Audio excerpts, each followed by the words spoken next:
Hello. So in this video, we're going to talk about George Orwell's essay, Politics and the English Language, which I'm reading out of the Norton Anthology of English Literature, which isn't especially crucial information because I'm not really going to talk about any of their footnotes, and it's the same version of the essay you could find anywhere else it's printed, as long as it's printed in its entirety. So I want to start by talking briefly about Orwell's politics, because he's an interesting political figure. It's not super crucial necessarily to understanding the argument he's making in Politics in the English Language, but I think it's useful background. So Orwell is hard to pin down politically. He didn't really believe in political parties or stable political identifications necessarily. If we were going to sort of nail him down as holding one political ideology for most of his adult life, it would probably be democratic socialist or maybe libertarian socialist, something along these lines.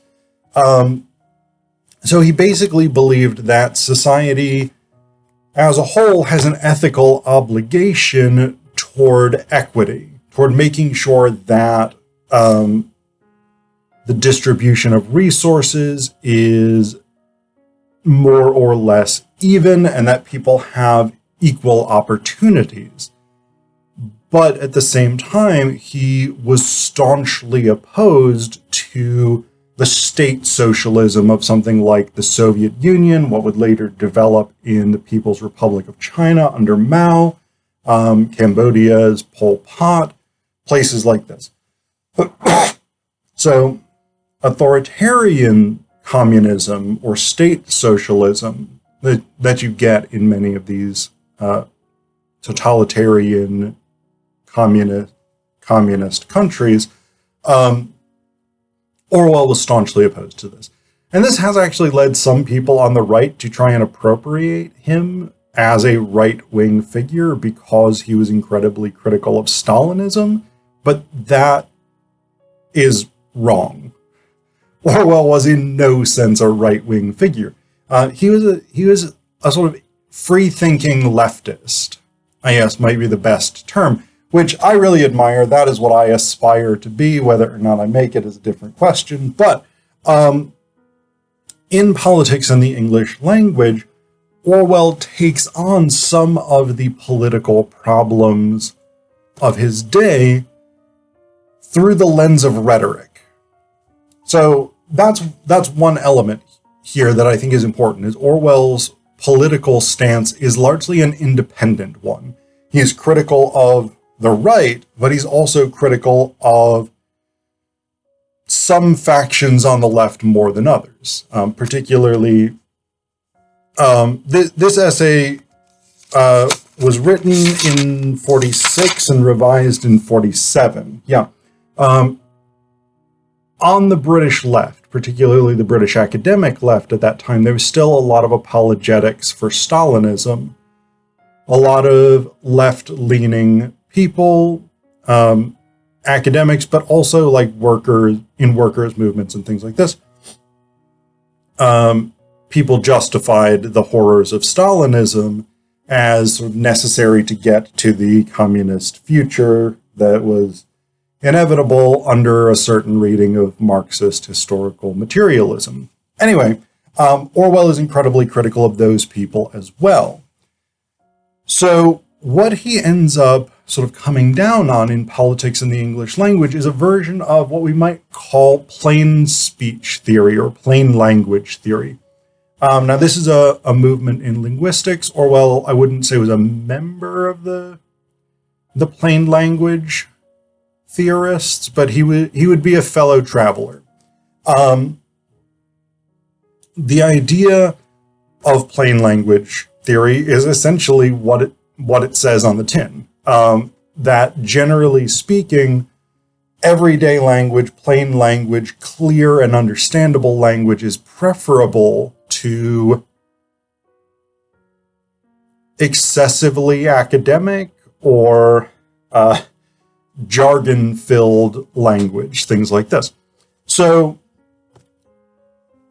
okay, so that's background. That's the sort of two crucial pieces of information I think are important for understanding politics in the English language.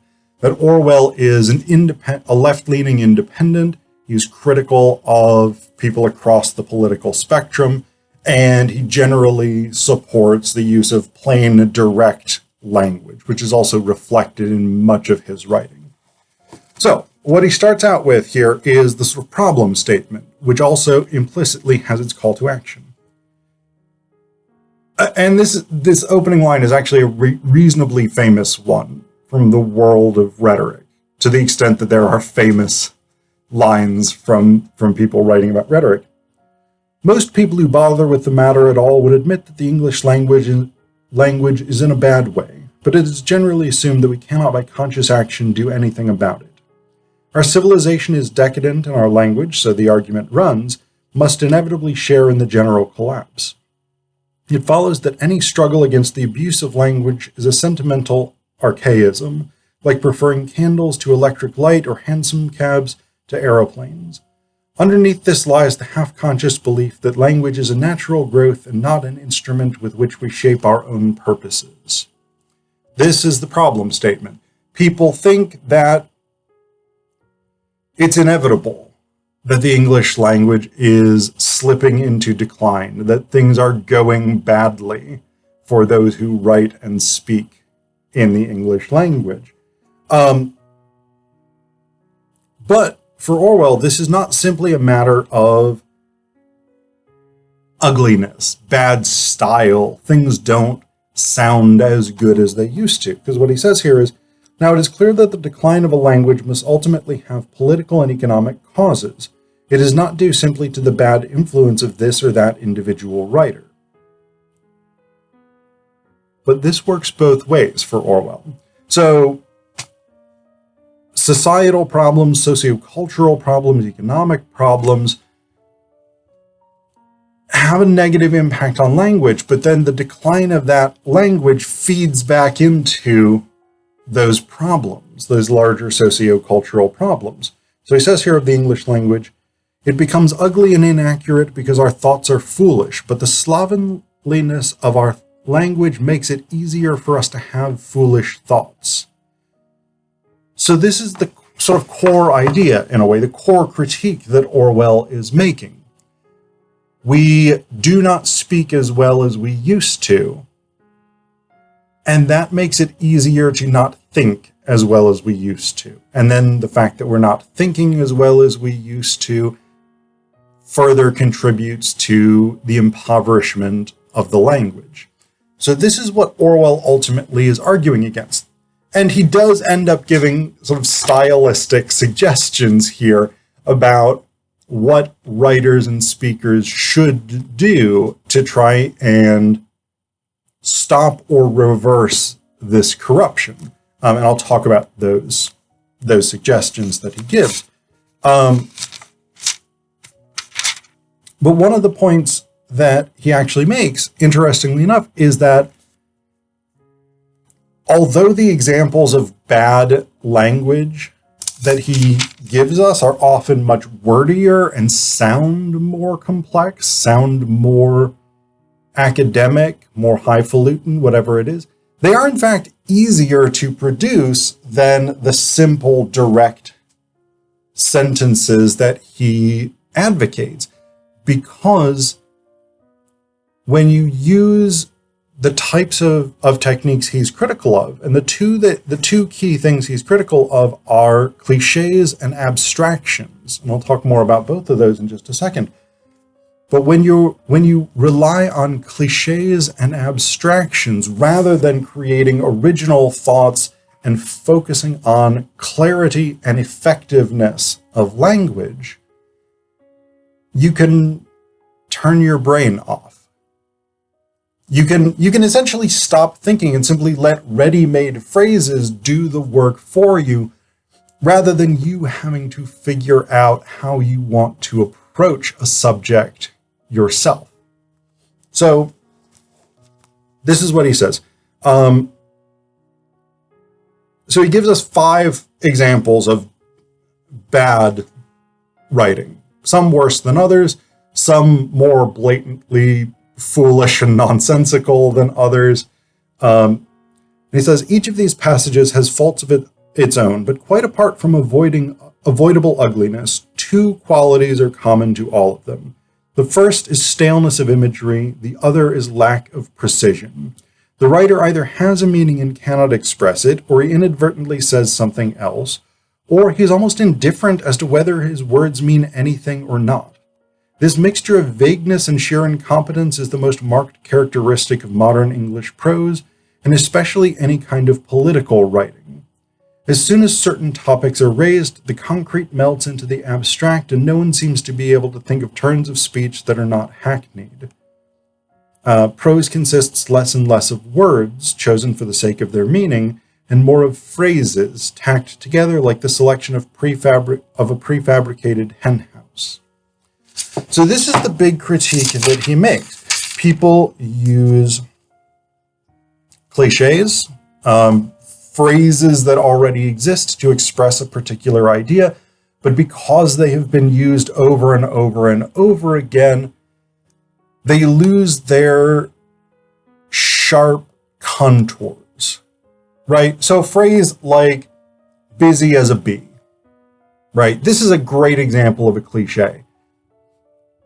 At one point, when there was a new phrase, it would call up images. Like, in order to really understand it, this is a simile. A simile is a comparison that uses like or as. Busy as a bee would call up images in the reader or listener's mind of a beehive, of bees fucking around and making honey and doing whatever it is that bees do. This would evoke a mental image. Now, because it's a cliche, it's a phrase that stands in its own right as a way of conveying the thing.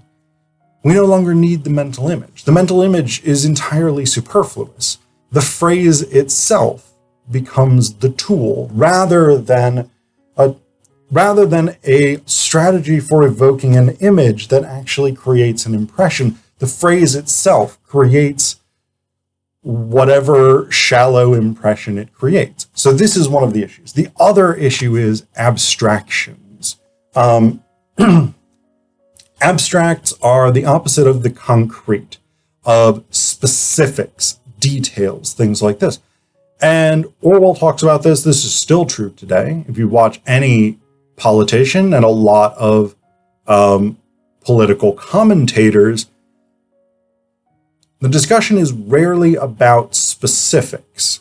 Even if something specific is mentioned, it's often framed in terms of the abstract or the general.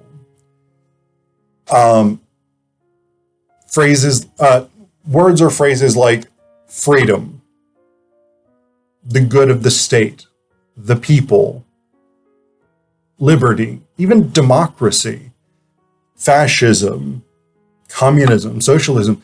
These are all words that, as Orwell says, words of this kind are often used in a consciously dishonest way. That is, the person who uses them has his own private definition, but allows his hearer to think he means something quite different. So, for example, when a right-wing US politician claims that a minor increase to taxes for the wealthy is socialism, what that person may actually mean is it's slightly bad for the wealthy, but not in a way that any wealthy person would ever actually experience a material change in their life conditions. But what that politician effectively tries to evoke in listeners is images of sort of Stalinist purges and people being sent to the gulags and the killing fields of Cambodia, these brutal, totalitarian, repressive regimes. It 100% has nothing to do with any of those things. That proposed policy of a minor tax increase is completely unrelated to Stalinism, Maoism, things like this. Completely different things. But because the word has been emptied of so much meaning, a politician can use that term, and by the definition they have in mind, it may be correct, but they may be intending for other people to think of it a different way. We have the same thing with a ton of other types of political ideas, political concepts, political positions, etc., etc. They're often used dishonestly because politicians and political commentators understand how language works. Often. Some of them don't. But this is a way of getting a reaction from people beyond what's necessarily justified by the concrete situation at hand. If you were to discuss, this is a comparatively small tax increase for the wealthy, this would apply only to a small number of people and would collect X amount of revenue for the government, while on average taking X amount of money from people who are making X amount of money or more per year. No one would get alarmed. No one would even be concerned about that. For the most part, people would probably say, yeah, okay, that seems fine. I'm not going to get fired up about that. And so politicians use language dishonestly in this way. Along with this, we have the concept of doublespeak and euphemisms. Doublespeak is really something Orwell develops in his book 1984, much more directly, but the ideas are laid out in Politics in the English Language. He talks about how we often use phrases that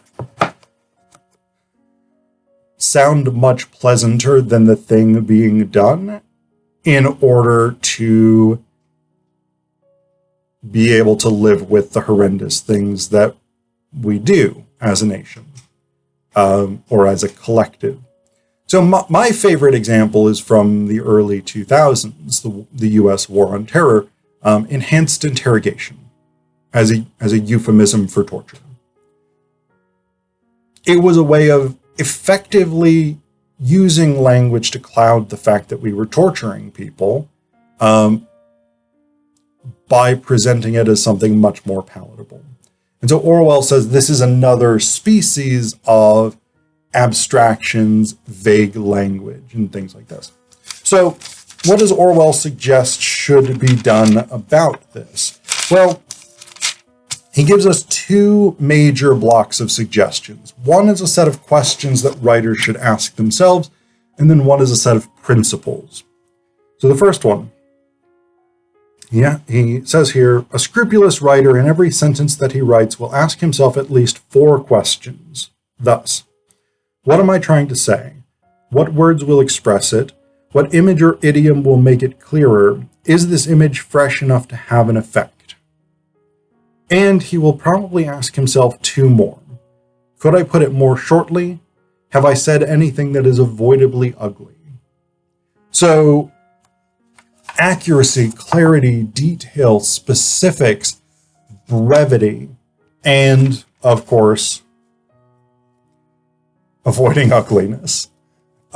These are some of the key things that Orwell is really interested in, and the things that he believes can improve the English language as such, while also improving our political thought. And then toward the end of the essay, he gives us 6 rules, six things that he says will cover most cases. So the first one is, never use a metaphor, simile, or other figure of speech which you are used to seeing in print. So basically avoid cliches. 2, never use a long word where a short one will do. Simplicity, brevity, clarity. 3, if it is possible to cut out a word out, always cut it. Again, simplicity, brevity. 4, never use the passive where you can use the active. This is something I haven't really talked about in this video, but that's another point that Orwell makes. Passive constructions reduce the energy, the vigor, and in some cases, the clarity of writing. And then 6, never use a foreign phrase, a scientific word. 5, is never use a foreign phrase, a scientific word, or a jargon word if you can think of an everyday English equivalent. Again, clarity, accessibility, this is where he gets toward the plain language theorists. For me, this one is a little more context-based. There are contexts in which technical language, jargon is appropriate and even necessary, but Orwell is talking about, for the most part, everyday writing and political speech, where jargon and technical terms are not usually necessary or helpful. And then 6, break any of these rules sooner than say anything outright barbarous, which I actually quite like. In a way, I think that kind of sums up Orwell's political worldview. Break any ideological rule rather than support something barbarous gets translated into the linguistic. Break any of these rules sooner than say anything outright barbarous.